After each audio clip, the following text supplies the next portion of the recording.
Brian Beeler here alongside Kevin O'Brien in the StorageReview offices, coming to you with another review. We don't often get really excited about portable SSDs because... We get excited every day.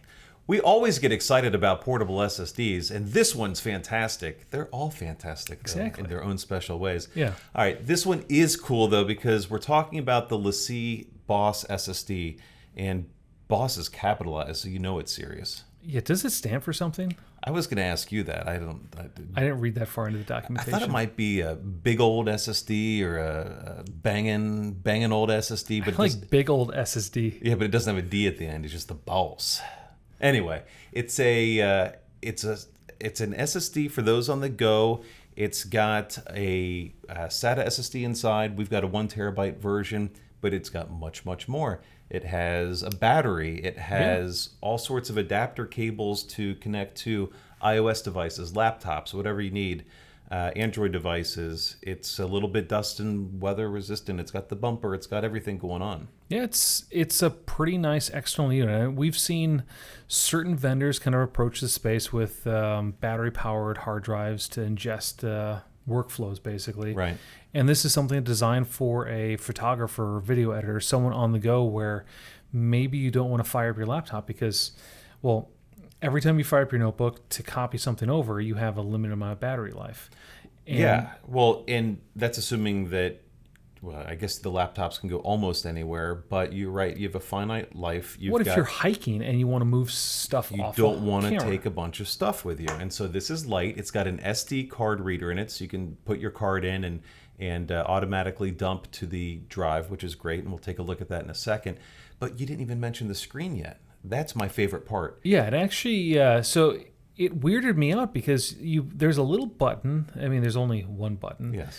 And it's a screen. And normally I've seen devices like this where like it just illuminates like an on thing or something, but it has like it has an LCD on the top. It has an LCD. It's got moving things. It kind of looks like one of those e-ink things, but this is actually much cooler. And we just actually did a firmware update on the drive, and the 2 gears spin, and it's just a silly little thing, but it's cool.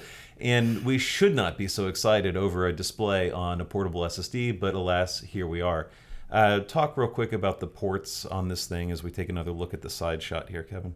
So it has a USB-A, it has USB-C on it for connecting to a notebook. USB-A would be you attach your miscellaneous phone, stuff like that, and it can charge. I think it has around a 5,000 milliamp hour battery, although I need to confirm that. Yeah, I did notice when I plugged it into the iPhone to test the BOSS application, it vibrates and starts charging off the battery. Yeah, and then an AC adapter connection for charging with its wall wart. And then it has the SD card slot, and they actually include a micro SD adapter in case you have something that needs one of those smaller cards. And on the far right side, it includes little adapter blocks, so you can connect through a micro USB port on the back end of that, one that has a lightning cable, a micro USB, or a USB-C, depending on the mobile device you have in the field. So let's take a look at the review. The performance is quoted as 430 on the box. It does only just come in the 1 terabyte capacity. Looking at Blackmagic, we got pretty much there. Yeah. So Blackmagic as a format device got about 400 read and a little bit under 400 write. With our iometer test where we delete the partition and interact with the drive raw, we saw around the same 400 megs a second read, and then actually with a higher thread count, 430 megs a second read. But on the writes, we stayed floating around 150. So something that could be write cache. I mean, certain external devices do like the to be a partitioned thing and interact with system level stuff. But if you're copying devices like little SD cards or moving stuff off a tablet, 150 megs a second is going to be well in the range of it's probably going to be faster than the device you're plugging in. Well, that's the one thing too, and we'll take a look at it here in a second. When I put the SD card in when we were testing and dumped all the movie files off, which is great, but it goes at 92 megabytes per second, right?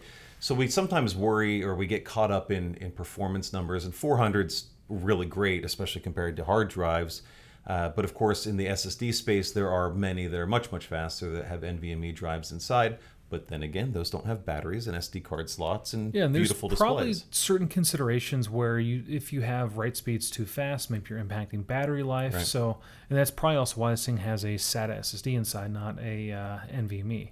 Yes, there is a power envelope difference there. Yeah. Let's take a look at the app. LaCie makes a great little app for the BOSS SSD, and we've installed it here on an iOS device. So what we're looking at is the view you get when you connect the drive. It'll show you the capacity, the battery. Ooh, we just lost 1%. And right now it's actually doing a copy job. We've moved a bunch of movie files off of an SD card onto the drive, which is a pretty typical use case. And to Kevin's point before, we're looking at between 90 and 100 megabytes per second transfer speed. So in this case, the SATA drive is more than adequate for this need. Yeah, a lot of the SD cards aren't going to be reading faster than that, especially, you can find faster formats, but you're in the range of it's fast enough. Right, for the intended use case, Yeah.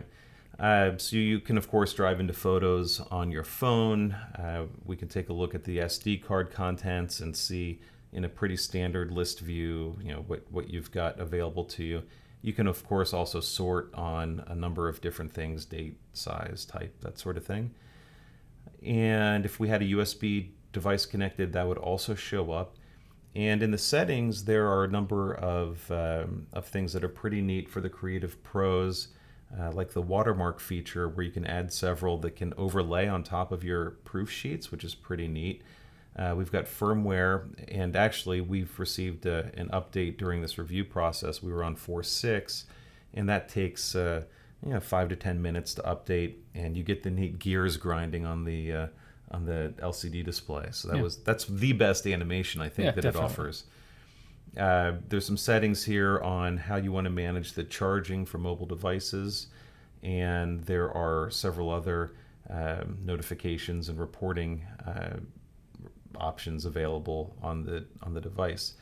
One last thing is, again, for the photo pros, they've got this proof sheet option where you can go in and select a template and then add your photos to it to make a proof sheet, which, going back to the watermark, gets to be a pretty comprehensive solution for photographers on the go. Yeah, and honestly, one of the things that comes up often, especially if you're at a trade show, if you're shooting on a camera, you're trying. There might be a case where you're trying to show off what you were able to capture at the event.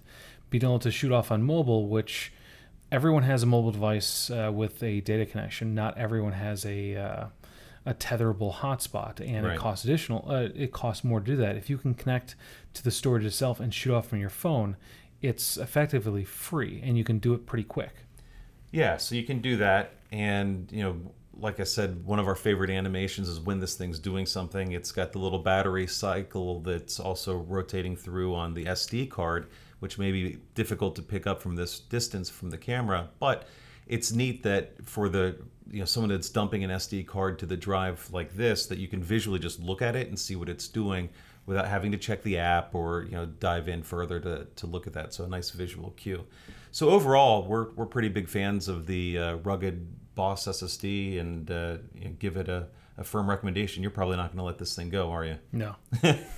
So if Kevin keeps it, it's good. Thanks for tuning in.